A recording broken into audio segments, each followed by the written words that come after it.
In order to read, you have to have a brain and you have to develop it.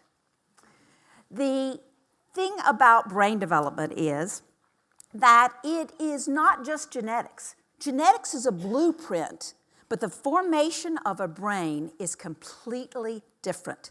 It all begins well before birth.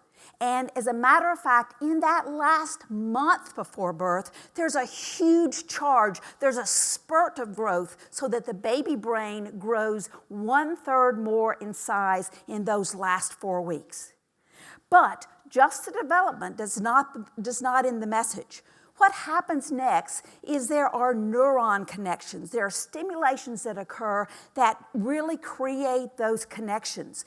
And when there is more stimulation, when each little stimulation goes, that neuron is enhanced so that the brain architecture actually depends on what happens around the child, on the reality of the child's experience. So there is another aspect, however, that you need to know is that first part, when all those neurons are shooting off, is enormously active in those first few months of life. As a matter of fact, in those first few months of life, there are 700 to 1,000 neuron stimulations occurring every single second. 700 to 1,000. So there's a huge opportunity here for influence. And there's also a chance for huge problems if that stimulation does not occur. Because the second principle of brain development is there's something called pruning. And what that means is just as if there are more stimulations, a neuron synapse is connected, if there is not repeat stimulation, those early connections disappear and go away and are no longer available for use. So 1, stimulation causes neuron development, and 2, pruning makes those possible synapses go away. So the real-life consequence of this biologic reality of brain development was developed in some beautiful work by Hart and Riesling. These were researchers who did their work in the 1960s, and they were evaluating the work of the war on poverty.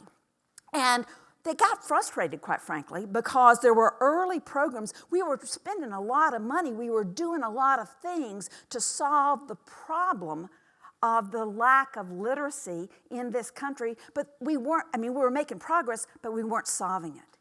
So they decided that what they were going to do is they were going to step back and just look. They were going to have an observational study. So they contacted some families, and for 1 hour, once a month, in these families' lives, they just simply went into the homes and they sat down and they watched. They said, there's something that we've been missing and we need to find out what it is. So they sat down and they watched. And it was fascinating what they found. There was not a difference in race. There was not a difference in gender. There was not a difference in basic baby care. Diapers were changed, babies were fed. That wasn't it.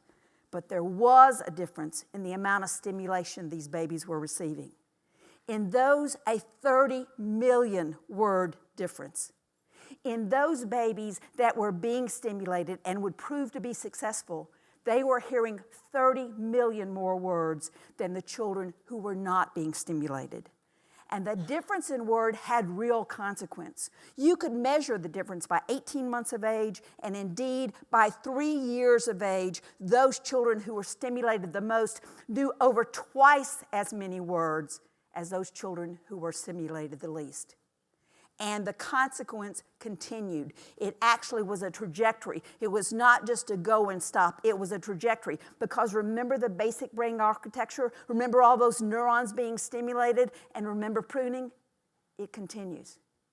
So what they found was that there was also a consequence that number of words that you knew by the end of the 3rd year of life predicted your ability to read at the 3rd grade. And you all in this room know that the ability to read at 3rd grade is enormously important, because up to then you learn to read, and after then you read to learn.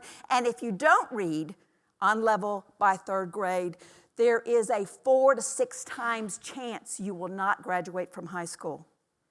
And almost 70% of our babies in Georgia do not read on level by 3rd grade. And indeed, we have one of the lowest high school graduation rates in the country, number 48 out of 50. These facts inform and demand a solution, and that's what makes language nutrition. We know that synapse formation, if you look at this, the second curve is the language curve. That language formation synapse occurs in that 6 to 12 month age period. That's when we need to make sure that we are having influence. This suggests that if we intervene early, we have a chance for success. If we intervene too late, we may not. Interestingly enough, here's what Georgia's been doing. The leadership came from the deaf and hard of hearing community. Thanks, Comer.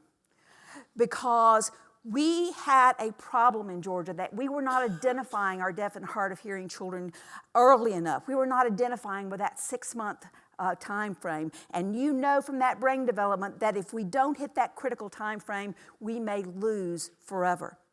Language is language. The primacy of language was stressed by the deaf and hard of hearing community. Visual language is language. Whether you have visual language or you have hearing enhancement, you have to begin early enough or you will lose those babies. The second voice began about a year ago, and this is in the WIC clinics, the nutrition program. 50 to 60% of Georgia's babies receive WIC nutrition. They go to see our professional nutritionist every 3 months, and it starts when a woman's first pregnant. And our testing in the WIC clinic indicated that our babies in WIC clinics had word comprehension at the 10% range. And it is no accident that we also have high school graduation rates in the 10% range. This is a fabulous opportunity to reach those children. So we have posters, we have videos playing, and when they leave, we hand them something to say, this is important.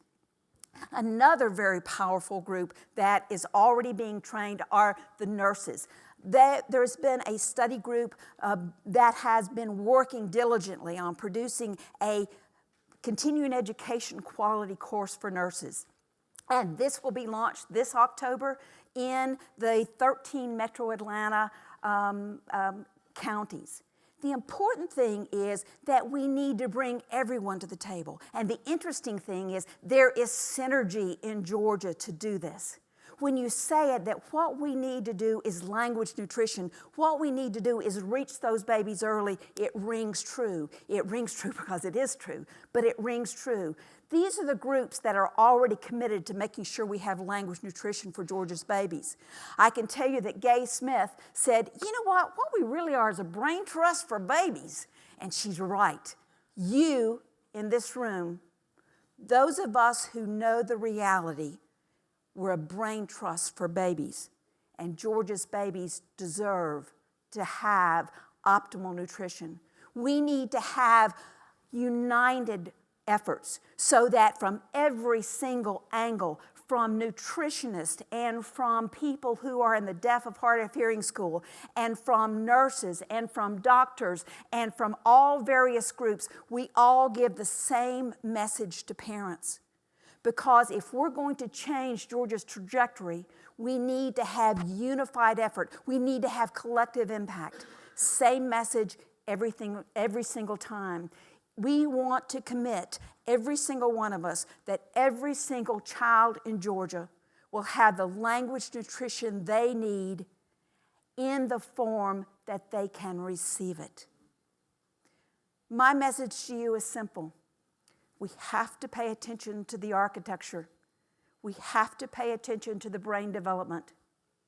If we do not, the steep slope to overcome those early problems may doom us to failure. But if we do, the results are astronomical. Thank you.